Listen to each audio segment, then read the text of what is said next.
We'll have a few showers in a couple of areas as we go through your night tonight. Further east, we stay mainly dry, but it's going to be a warmer night as well. Low temperatures in the upper 50s and low 60s across the majority of the region.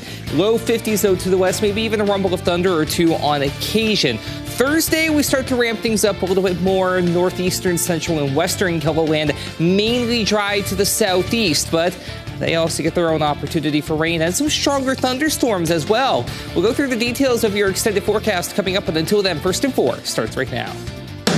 Live from KELOLAND Media Group, KELOLAND News First at 4. It's a day of mourning in Iowa as hundreds of people pay their respects to an officer killed in the line of duty. Plus, millions of people have less than 2 weeks to prepare for student loan payments to resume.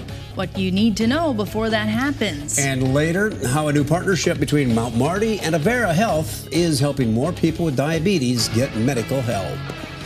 Good afternoon, and thanks for tuning in to First at 4. I'm Don Jorgensen. And I'm Kelly Volk. The Iowa police officer who was killed in the line of duty last week has been laid to rest. Hundreds of people attended today's funeral for Algona officer Kevin Cram. Family, friends, and fellow law enforcement officers packed the Algona Community School gym to pay their respects. Investigators say that Cram was attempting to make an arrest when a suspect shot and killed him. 33-year-old Cram was a husband and father, and he'd worked in law enforcement for 10 years. I keep wanting to tell Laura and their family, I am sorry, over and over again, hoping I can change something. But what I need to tell them is I've realized I need to tell you thank you. Thank you for raising a hardworking family man. Thank you for raising a man with integrity. And thank you for raising a man of service. And thank you for raising a brother. 4 Sioux Falls police officers and 2 Honor Guard members attended today's funeral. All right, let's turn our attention to our weather. Another sunshine-filled day. And kind of hot out there, the Adam. warm side, Adam. Yeah, it certainly was warm and even just a touch muggy in a couple of areas, but we've experienced far worse. We've also been keeping an eye on a little bit of rain in a couple of areas. There's live Doppler radar behind me, and you can see just some light scattered showers making their presence known toward Eagle Butte, Mobridge, and then between Pierre and Chamberlain as well. Really not much of anything to go on beyond that, but we're going to be keeping an eye on just a little bit more rain, to say the least, as we go later into the weekend for that matter. Here's a view from our camera in Deadwood. We'll kick things off there with a pretty decent afternoon on our hands out west, and from there we'll head on over to Pierre, where we are seeing a bit of a cloud cover over the Capitol building there. 85, an easterly breeze at 15 miles per hour, and we'll watch as some rain comes in with that. Temperatures holding in the 80s to near 90 in many locations, including 90 in winter right now. 85 as we saw in Pierre, 80 for Phillip, but notice to the northwest, 74 for Rapid City, 70 Buffalo, 66 in Spearfish. Compare that to the 89, though, for Huron, 87 here in Sioux Falls, 82 for Aberdeen, 83 in Sisseton. And yes, dew points have been creeping up just a little bit. Nothing too absurd, but a couple of low to mid 60s out there, including a 63-degree dew point in Sioux Falls and 64 for Yankton. Drier air for now out to the west, but that is going to change as we head into the evening and into the night. Some spotty showers at first. Then we start to get a little more activity overnight into Thursday. We'll start to see showers and thunderstorms fire up more and more as we go later into the week and into the weekend for that matter. Heavy rain and even some strong to severe thunderstorms not out of the question. We'll talk about all of that and go through the rest of your extended forecast all as we head through the hour. Thanks, Adam. About 40 Minnesota school districts are without school resource officers. At issue are guidelines for when school resource officers are allowed to use force. Law enforcement say they conflict with the existing law guiding all police officers. The Maple Grove police chief says the school standard is also too restrictive and that it limits even minimum physical contact that might be used in situations like vandalism or disorderly conduct. Governor Tim Walz says he's meeting with law enforcement this week. Minnesota Attorney General Keith Ellison will also release clarifications soon. The governor says he is still open to a special legislative session.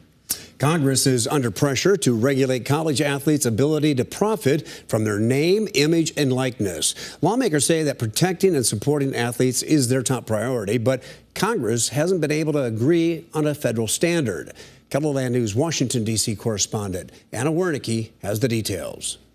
Texas Republican Congressman Roger Williams says in the new NIL era, college athletes are raking in the big bucks. In the first full year of NIL, there were almost $1 billion in deals made. In 2021, a Supreme Court ruling opened the door for college athletes to finally profit from their name, image, and likeness, and left individual states, schools, and conferences to regulate how to do it. The patchwork state laws have made this unmanageable. On Wednesday, college athletic directors and former college athletes begged Congress to create a uniform rule. Level the playing field across the board with all universities amongst all sports, male, female. Those advocates say deals need more transparency to help ensure student athletes are not being taken advantage of. Ohio Republican Mike Carey says his bill, the Student Athlete Level Playing Field Act, would do just that. This legislation would include the prohibition of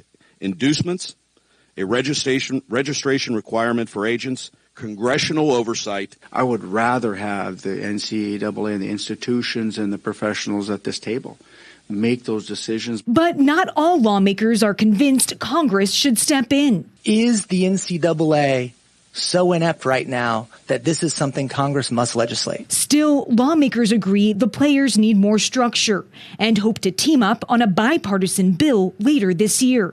In Washington, I'm Anna Wernicke. In 2 weeks, millions of Americans will start paying their student loans for the first time in 3 years. According to the U.S. Department of Education, the average debt for federal student loans was about $37,000. Financial experts are urging people to check in with their loan servicer because it may have changed during the pandemic. Borrowers concerned about payments should look into income-driven repayment plans. The new SAVE plan could help you lower your monthly payments. There is also some temporary protection if borrowers miss payments. It won't be sent to credit reporting agencies until next September. There are changes coming to the free application for federal student aid, also known as FAFSA, for the 2024 school year. A law passed in 2020 will expand student eligibility for federal Pell Grants. There are also fewer questions to answer. There used to be more than 100. Now there are only 36. Officials are removed questions about drug convictions and selective service. This means students in prison education programs are now eligible for a Pell Grant. The new FAFSA also factors in more expenses while attending college. The application will open December 1st. Well, a group of alumni from a high school in Rapid City decided to give back in a major way. For their 40th class reunion, they started a fund to pay back the lunch debt at Stevens High School. The former students collected more than $10,000. One, you have a kid who's sitting in class that's hungry and is losing out on the possibility of education.